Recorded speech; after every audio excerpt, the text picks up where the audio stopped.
faut habituer, on peut faire 5-6 000 tonnes jour de bâchage de tas de betterave. Dans la région, on bâche très peu, puisque le bâchage est associé la plupart du temps au climat, et que le climat est relativement doux, sauf que de temps en temps on a des accidents, et là rien n'est prêt, et du coup on est dans des situations très compliquées. Et à l'usine, ça pose de sérieux problèmes. Du fait qu'après 2017, les quotas soient supprimés et qu'on veuille développer la culture de betterave, on va vers des très longues campagnes. Donc l'enjeu gel reste vrai, mais pour vendre cette pratique, je pense qu'il faut insister beaucoup sur l'enjeu tartare, puisqu'en couvrant les betteraves de bonne heure, en les protégeant de la pluie et en les débâchant juste avant l'enlèvement, le tas est sec et à la reprise par les avaleurs, la productivité des avaleurs est beaucoup plus forte et on ramène moins de terre à l'usine et le planteur a des meilleurs résultats tartares. On a un tube de 6 mètres avec un géotextile, donc on déroule le géotextile sur le tas tout en avançant, et après on a deux gars qui la tirent de chaque côté pour ensuite me la placer, et que moi après avec mon disque pour finir je l'enfouis dans le tas de betterave pour éviter qu'elle s'envole après.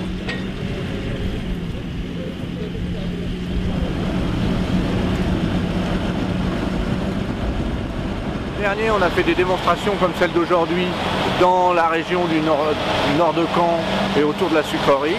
Apparemment, il y a eu un engouement de la part des personnes présentes. On a fait une enquête.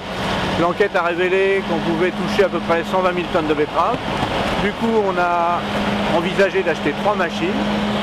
Et aujourd'hui, les 3 machines vont fonctionner à partir de la semaine prochaine sur les 3 secteurs concernés.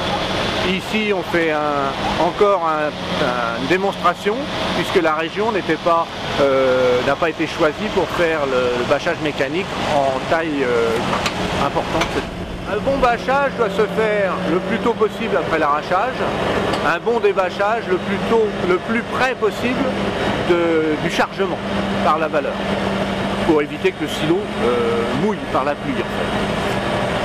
Ensuite, pour qu'on puisse mettre en pratique ce système de bâchage-débâchage, il faut que le silo soit positionné de manière idéale. À savoir que la machine ait la place de tourner autour, il faut au moins 4 mètres de liberté pour le tracteur, de façon à ce qu'il puisse poser la bâche et faire le tour pour la fixer dans le silo, de façon à ce qu'on n'ait pas de crainte d'envol de la bâche partant devant.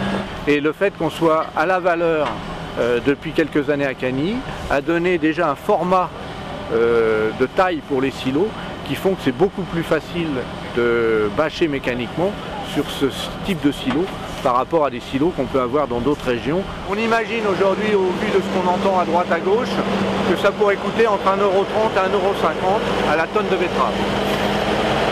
L'idée, d'abord la sucrerie participe à cette activité, et le but étant que le coût pour l'agriculteur soit de l'ordre de 30 centimes à 50 centimes maximum.